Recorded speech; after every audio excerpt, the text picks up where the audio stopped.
डाली से टूटा हुआ फूल फिर से लगा नहीं सकते हैं, मगर डाली मजबूत हो तो उस पर दूसरा फूल खिल सकता है। उसी तरह जिंदगी में खोए हुए पलों को लाया नहीं जा सकता, मगर हौसले बुलंद हो विश्वास के साथ आने वाले हर को खूबसूरत बना सकते हैं। गौतम बुद्ध जी चलते चलते एक दिन उस तरफ चल पड़े जहाँ वाल्याकोड़ी रहता था। उसी वन में कुछ आगे चले जाने पर उनका सामना वही वाल्याकोड़ी डाकू से हुआ, जो कि किसी को भी देखकर उसकी एक उंगली तोड़कर अपने गले में लटकाता और उसकी हत्या भी कर देता। वही दिखने में बड़ा भयानक डरावना लगता था।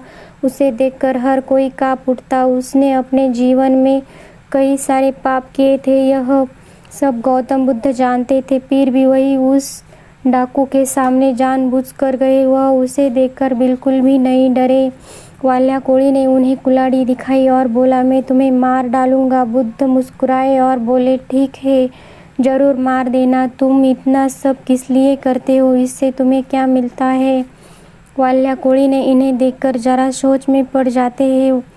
वह मन ही मन सोचता है कि क्या यह कैसे महात्मा है। वह तो मुस्कुरा रहे हैं, यह कैसे महात्मा है। मैंने आज तक कई महात्माओं को मार दिया है। मुझे देखकर कई बेहोश हो गए, कई अपने प्राणों की भीख मांगने लग जाते हैं। मैंने आज तक ऐसे मनुष्य नहीं देखा जो मुझे नज़रअंदाज करे। या तो इसने मुझ पे ध्यान नहीं दिया होगा या फिर इसे दिखाई नहीं देता होगा। हाँ, मुझे इससे क्या, मुझे तो मेरे उंगलियों की माला भी पूरी करनी है। वाल्याकोड़ी कहता है, तुम्हें खत्म कर दूंगा। मैं आदिमानव हूँ। यह सुनकर बुद्ध बोले, तुम मानव हो। यह बात उस डाकू के हृदय पर लगती है, पर वह इस बात पर नजरअंदाज करने का प्रयास करता है। उस डाकू को आदिमानव नहीं बल्कि मानव हो ऐसे कहने वाले यह पहले मनुष्य थे। वह कोशिश तो करता है क्रोध करने की, परंतु कर नहीं पाता। वह बहुत हिम्मत करके क्रोधित होने का नाटक करके बुद्ध से कहता है, तुम और व्यक्तियों जैसे नहीं हो। तभी बुद्ध उसे कहते हैं, मैं हर व्यक्ति जैसा ही हूँ, पर बस जागरूक हूँ और सिद्ध कर रहा हूँ कि हर व्यक्ति में जीने की क्षमता है। मेरा मार्ग राग द्वेष क्रूरता को दया प्रेम सत्य सच्चाई के गुणों में परिवर्तित करता है। हे वाल्याकोड़ी, तुम अनजाने में राग द्वेष क्रोध क्रूरता के पथ पर चल रहे हो। बस इसी क्षण रुक जाओ। तुम्हारे भीतर भी क्षमता है कि तुम दया करुणा प्रेम और सत्य के मार्ग पर चल पाओ। इतना सुनकर यह सुनने के बाद वह अंदर से पूरी तरह बिखर जाता है, पर वह इन बातों को फिर से नजरअंदाज करता है और अधिक क्रोध से आकर बुद्ध की गर्दन पर कुल्हाड़ी रख देता है, जिससे वह लोगों को मारता है और बुद्ध से चिल्लाकर बोलता है, हे मानव, दुनिया में ना तो प्रेम है ना करुणा है, सिर्फ छल और कपट है। इसलिए मैं सबकी हत्या कर दूंगा और किसी को भी नहीं छोड़ूंगा। बुद्ध कहते हैं, तुम्हें लोगों ने बहुत दुख दिए हैं, पर यह कृत्य मनुष्य अज्ञान के कारण ही करता है। ईर्ष्या द्वेष मोह माया यह सभी अज्ञानता की संतान है, परंतु वही मनुष्य है जिसमें दया करुणा सद्भाव और समझ है, प्रेम सच्चाई का उदय है। वाल्याकोड़ी, इस दुनिया में क्रूर और निष्ठुर लोग हैं तो दयावान भी है। बस तुम्हें अपनी आंखों से इस अंधेपन की पट्टी को हटाना होगा जो तुम्हें सिर्फ बुराई ही दिखाती चली आ रही है। यह सुनकर वाल्याकोड़ी खुद पर से विश्वास उठ जाता है। उसे समझ नहीं आता कि पहली बार ही उससे अपना आपा इतना कमजोर कैसे महसूस हुआ।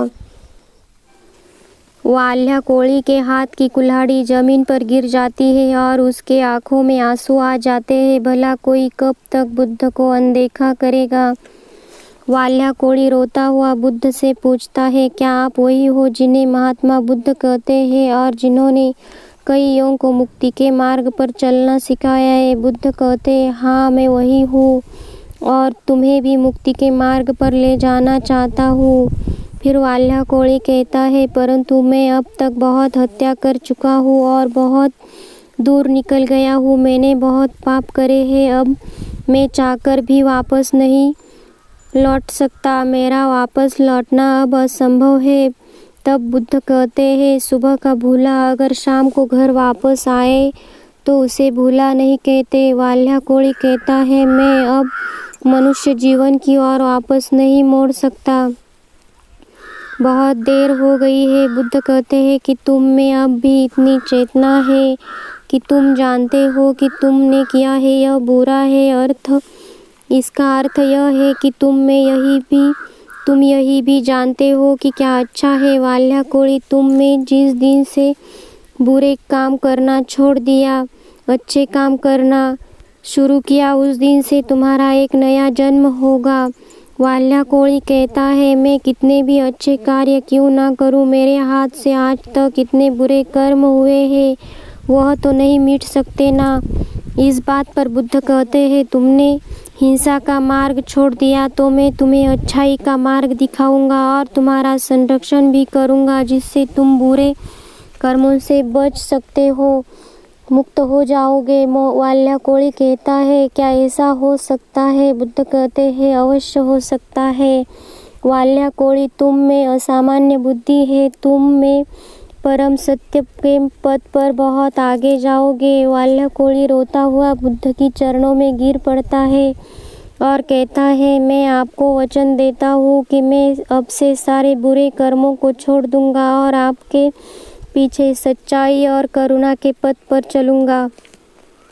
कृपा कर आप मुझे अपना शिष्य बना लीजिए। बुद्ध कहते हैं, नहीं, मैं किसी को अपना शिष्य नहीं बनाता। व्यक्ति स्वयं मेरे संग से जुड़ जाता है, वह उसी समय बुद्ध का भिक्षु बन जाता है। भिक्षु बनने के बाद उसका नाम अहिंसक पड़ जाता है। फिर बुद्ध ने जैसे उसका नाम रखा था वैसा ही वह बन जाता है। जब अहिंसक पहली बार अन्य भिक्षुओं के साथ गांव में भिक्षा के लिए जाता है तो गांव के कुछ लोग बदला लेने के लिए उसे लाठी डंडों से पीटने लग जाते हैं। जब यह बात बुद्ध को पता चलती है तो वे तुरंत उसे अहिंसक को बचाने दौड़े चले आते हैं। वह पहुंचने के बाद वह यह सब देखकर अपने शरीर को ही उन लाठी डंडों में ले जाते हैं जो अहिंसक पर पड़ रहे थे। बुद्ध को देखकर वह गांव वाले लाठी या डंडे मारना बंद कर देते हैं।